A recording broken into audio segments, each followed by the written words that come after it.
Bonjour les amis, nouvelle vidéo aujourd'hui pour parler de Diodo qui était reçu sur Tocsin, vous le savez, Dieudonné, ça c'est vraiment incroyable, apparaît dans les documents qui ont été déclassifiés dans l'affaire Epstein, là où on apprend que Anna de Rothschild, donc une des personnes les plus importantes bien sûr de la famille Rothschild, parlait avec Jeffrey Epstein de Dieudonné et on sait que par la suite, eh bien, toutes les sanctions, toutes les interdictions sont arrivées à l'encontre de Diodo. Et écoutez bien aussi Diodo parce qu'il ne va pas s'arrêter là.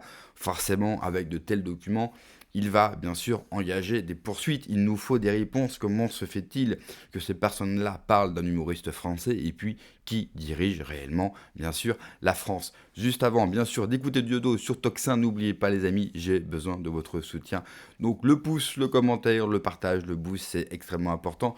Et ce que vous voyez là, c'est un cadeau de mon fils. Je lui ai promis, bien sûr, de le faire apparaître dans toutes les vidéos. Donc j'ai oublié de vous le dire dans la première vidéo qui est sortie aujourd'hui. C'est le privilège d'avoir des enfants, c'est qu'on a des petits cadeaux. Donc il m'a offert ça hier. Donc vous allez le voir dans toutes les vidéos aujourd'hui et ce soir en direct. Allez, on écoute Diodo et on en parle juste après. Avoir tout le maillage de cette histoire, parce que c'est quand même, on est quand même sur une histoire gravissime.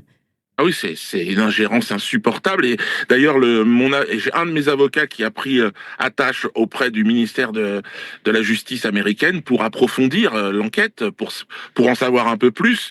C'est gravissime. Oui. C'est effectivement, pour moi, évidemment, ça explique tout. Mais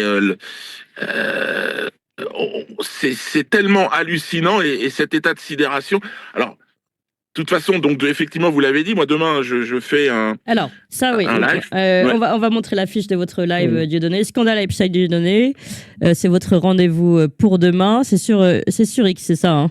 Voilà, c'est ça. À 20 Alors, on heures. aura, ouais, à 20 h, il y aura mes avocats qui seront là. On en saura un peu plus parce que moi, je rentre de tournée. Je suis un peu sidéré, un peu KO parce que je me dis, c'est incroyable. Elle prétend que je fais une audience incroyable. C'est vrai, j'ai toujours eu une belle audience, mais elle m'a permis de faire mon audience record là, puisque le post X a atteint plus de 5 millions de vues. Il y a 25 millions de dollars là qui ont été versés à une entreprise. Donc c'est très important de savoir exactement les tenants, les aboutissants. Il y a une enquête. Là, on est au tout début en Oui, réalité. oui, bien sûr. Vous avez raison. Et moi, je constate en réalité que c'est incroyable la puissance de l'époque et de ce que fait Trump, parce que d'un côté, il y a un contre-feu en Iran, et là, il lâche une bombe atomique à l'intérieur du système occidental. C'est-à-dire que là, personne ne s'y attendait, et finalement, c'est incroyable ce qui va se passer dans les jours, dans les semaines qui viennent. Alors, est-ce que vous, Dieudonné, je ne veux pas vous prendre trop de votre temps, mais juste Oui. deux sujets. D'abord, préciser quand même que donc, Benjamin et Ariane de Rothschild, en 2017, sont devenus actionnaires majoritaires des versions France et Afrique de Slate Magazine. Slate qui a tendance pas mal à allumer les médias alternatifs tels que nous autres, chers amis. Donc, c'est quand même intéressant de le rappeler quand on voit justement leur pouvoir d'influence. Mais je pense que c'est pas le seul. Hein, mais je voulais vous demander justement, on est qu'au tout début, est-ce que vous pensez que ça peut exploser ou est-ce que vous croyez qu'ils vont pouvoir encore le couvrir la marmite comme on le fait souvent sur certains scandales? Dieudonné. Moi, je pense que l'Empire n'a jamais été aussi flamboyant qu'à la veille de son chaos qui peut se produire en un claquement de doigts. Je crois que ces gens les grands marionnettistes, finalement, à partir du moment où la lumière se met sur eux, le spectacle s'arrête. Là, j'ai la sensation que tout peut aller très vite. Ouais. C'est mon sentiment.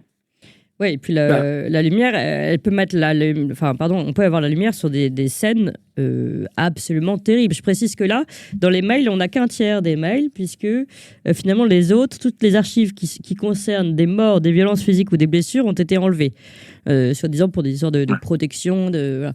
Mais on n'a pas encore l'ensemble de la lumière, et rien que ce qu'on a est déjà très très fort, vous voyez.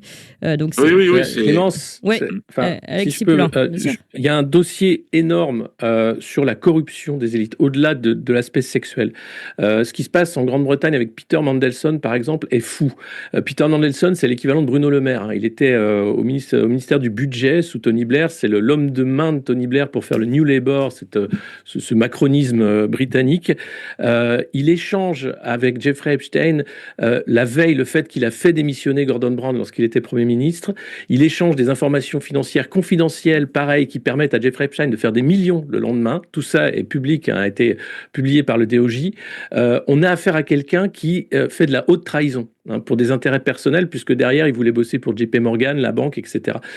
Ça, c'est, je pense, la clé du dossier Epstein, c'est-à-dire des gens qui prouvent leur duplicité, leur hypocrisie et le fait que ce sont des traîtres à leur patrie, à leur nation.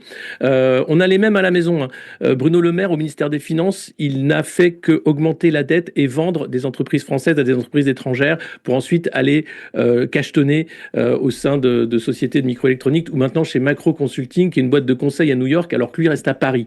Il est dans les dossiers Epstein, Bruno Le Maire. Là encore, la presse française n'en parle pas, c'est Politico qui en parle, parce qu'il a souhaité rencontrer à New York Jeffrey Epstein pour préparer sa campagne présidentielle, puisqu'il se voyait en haut de l'affiche. Il faut vraiment creuser sur cet axe-là, sur la corruption et sur le fait qu'on a affaire à des gens qui, derrière, nous vendent les intérêts de l'État, etc., et qui sont simplement des espèces de petits mafieux ou des profiteurs. Alors, plusieurs choses. On apprend que Dieudo, bien sûr, va se saisir de ça avec son avocat, et c'est normal qu'il demande, bien sûr, plus de transparence et de vérité. Comment se fait-il qu'une personnalité américaine comme Jeffrey Epstein et Anna de Rothschild, eh bien, parle de lui? Et on sait qu'après la date, bien sûr, de cet échange entre les deux, on connaît, bien sûr, toutes les poursuites et toute la censure que subit Dieudo. Moi, je relais ça au maximum sur ma chaîne parce que je soutiens, bien sûr, la liberté d'expression, je soutiens Dieudo, et on comprend mieux, en fait, au vu des documents, tout l'acharnement contre lui. Et effectivement, merci notamment à la justice américaine et à Trump, parce que cela fait une publicité dantesque, géniale à Dieudo. Dieudo était en direct hier soir. À l'heure où je vous parle, 500 000 vues pour son direct sur X. Ils étaient plus de 200 000 en direct hier soir. Et ça, c'est une très bonne chose. Ça veut dire que les gens se réveillent. Ça veut dire que les gens se renseignent. Ça veut dire que les gens s'intéressent à cette affaire. On devrait tous s'intéresser, bien sûr, à cette affaire parce que cela concerne des enfants. Il faut le dire, il faut le marteler, il faut le répéter.